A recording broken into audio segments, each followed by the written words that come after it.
Hello everyone. तो आज यहाँ पर अपने गाला पेपर 5 का सेक्शन बी सॉल्व करने जा रहे हैं। और इसी तरह से आप हमारे आगे के वीडियोस देखना चाहते हैं तो जल्दी से जल्दी आप हमारी चैनल को सब्सक्राइब कर दीजिए। और अगर 12th के अंदर आपका 85 to 90% लाने का गोल है तो जल्दी से जल्दी आप हमारी सुप्रीम बैच को ज्वाइन कर लीजिए। चलिए तो आगे बढ़ते हैं सेक्शन बी। चलिए तो शुरू करते हैं सेक्शन बी। तो जैसे अपने सबको पता ही ऑलरेडी कि सेक्शन बी 10 मार्क का है और यहां पर आपको ऑप्शन नहीं मिलने वाला है। तो इसीलिए मैं पहले से कहता आया हूं कि section B is the most important section. चलिए तो क्या है पहला question, name the important basic test of index number. तो ये क्वेश्चन खास ध्यान रखना है, ये characteristics of ideal index number में भी ये स्टेटमेंट दे रखा है कि भाई बेसिक टेस्ट इंडेक्स नंबर के दो है। नंबर एक time reversal test and number two factor reversal test. ये खास ध्यान रखना है, एग्जाम में पूछा जाता है। Number 22, explain there is a cause and effect relationship between two variables with suitable example। तो बहुत सिंपल सा इसका आंसर लिखना है क्योंकि ये 1 मार्क में पूछा गया है। तो लिखने का there is a cause and effect relationship between two variable, it means that if one variable changes,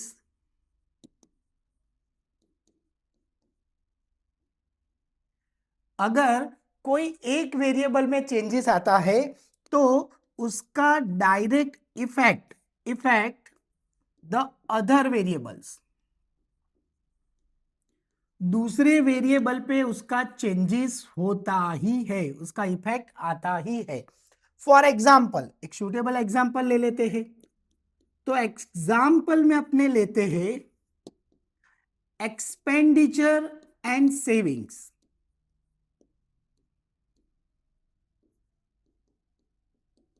अब ये दोनों के बीच में क्या कॉज एंड इफेक्ट रिलेशनशिप होता है?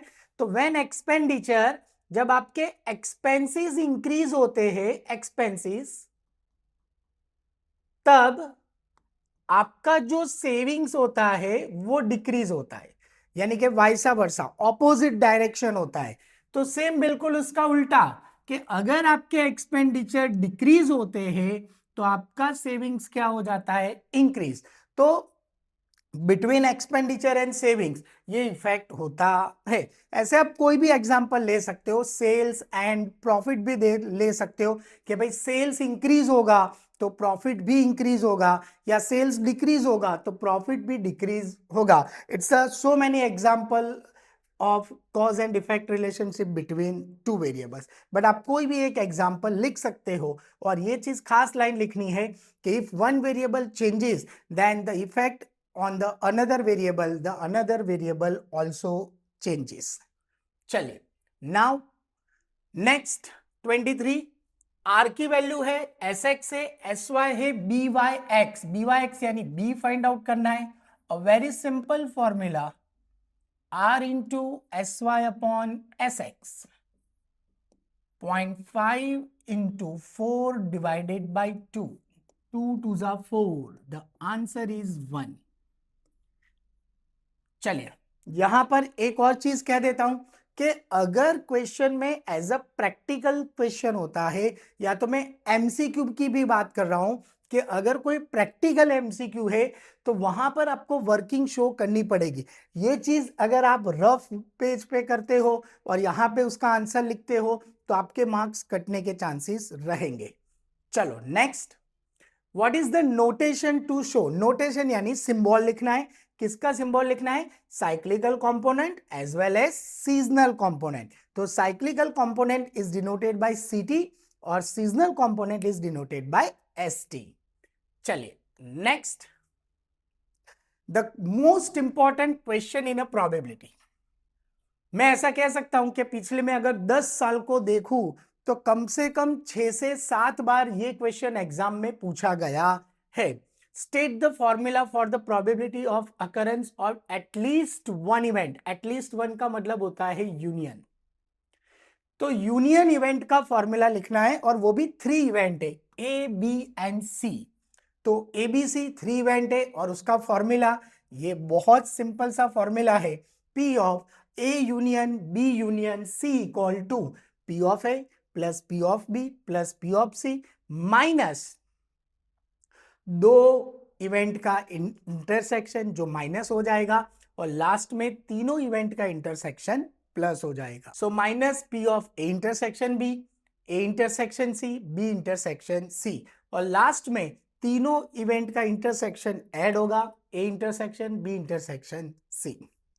Now the most important question, Bernoulli trials की डेफिनेशन और उसके कैरेक्टरिस्टिक्स यहां पे नहीं पूछे बट दोनों मोस्ट इंपॉर्टेंट है। तो बर्नौली ट्रायल्स जनरली क्या होता है, suppose dichotomous random experiment has a two outcome, success and failure. दो आउटकम्स है, सक्सेस है, फेलियर है। आप कोई भी एक्सपेरिमेंट करोगे उसके दो रिजल्ट आएंगे, या तो आप सक्सेस होंगे या तो आप फेलियर होंगे।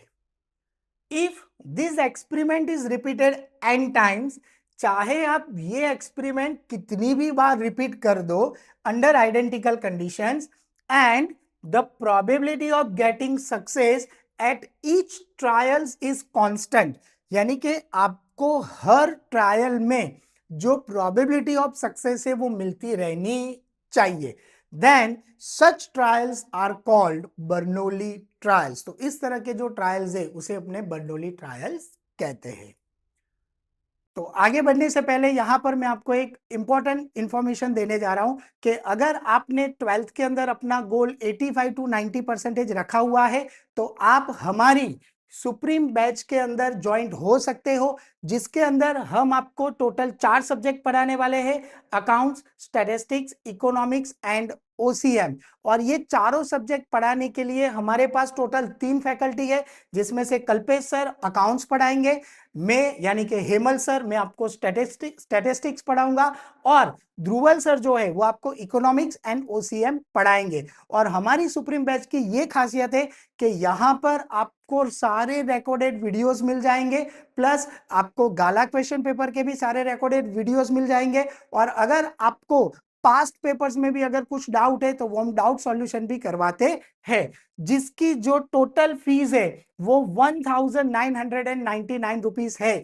तो अगर अभी तक आपने हमारी सुप्रीम बैच ज्वाइन नहीं की है तो सुप्रीम बैच ज्वाइन करने के लिए आप हमारी वेबसाइट www.ugt.co.in पे जाके विजिट कर सकते हो, या तो आप हमें 7202012221 पे कॉल भी कर सकते हो। और अगर आपको ये बैच ज्वाइन करना है तो आप अगर एंड्रॉयड यूजर हो तो प्ले स्टोर पे जाके आप UGT सर्च मारो तो आपको हमारी एप्लीकेशन मिल जाएगी, और अगर आप आईफोन यूज करते हो तो आप ऐप स्टोर पे जाके माय इंस्टीट्यूट सर्च करोगे तो भी आप हमारे साथ ज्वाइन हो सकते हो। अगर आपको यहाँ पे 4 सब्जेक्ट का भी यहाँ पे बैच ज्वाइन नहीं करना है, और अगर आपको सिर्फ 2 सब्जेक्ट यानी कि अकाउंट्स एंड स्टैटिस्टिक्स सिर्फ 2 सब्जेक्ट ज्वाइन करना है तो भी कर सकते हो। तो वहां पर आपका जो प्राइस है वो रिड्यूस हो जाएगा, और वहां पर आपका प्राइस हो जाएगा 1499।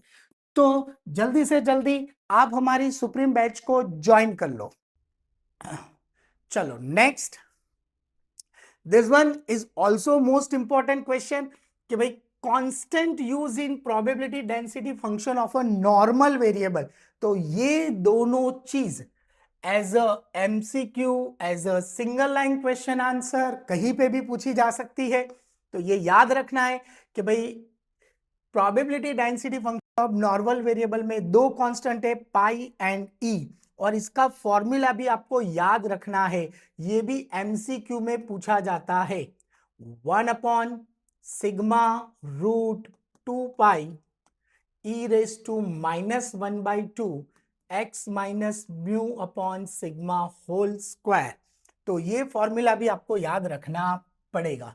तो यहां पे mu mean, sigma standard deviation, x variable होता है, e एंड पाई कांस्टेंट होता है। पाई की वैल्यू 3.1416, e की value 2.7183। Next, for which value of standard normal variable the standard normal curve symmetric on both sides? It's very simple answer, z equals to 0। जब z की value 0 होती है, 0 यानी central line, तो दोनों साइड इक्वल होती है। चलिए नाउ नेक्स्ट 29, लिमिट लिमिट के अंदर ये 3 क्वेश्चन सबसे ज्यादा पूछे जाते हैं, x tends to a, x tends to 0 और डेफिनेशन ऑफ लिमिट, या तो ज्यादा से ज्यादा रूल्स ऑफ लिमिट। तो ये 4 क्वेश्चन भी अगर आप चैप्टर में पढ़ लेते हो तो समझ लो एक आध मार्क आपको मिल ही गया है।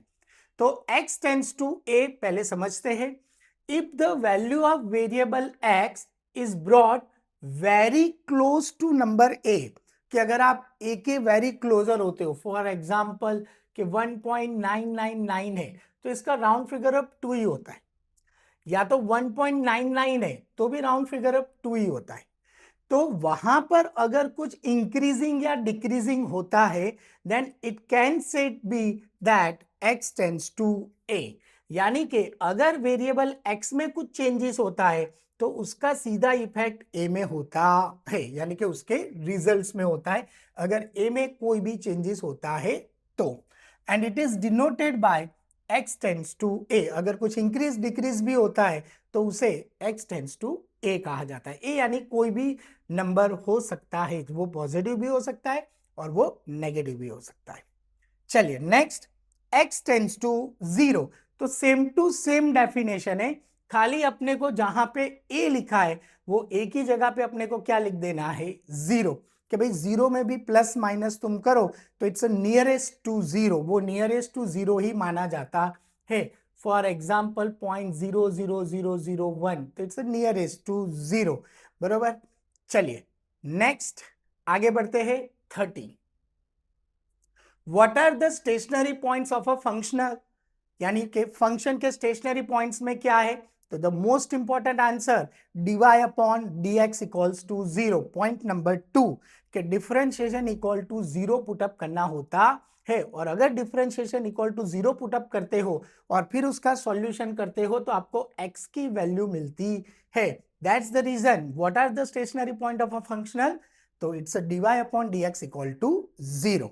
तो इसी तरह से आगे वीडियो देखने के लिए आप हमारी चैनल को सब्सक्राइब कर दीजिए।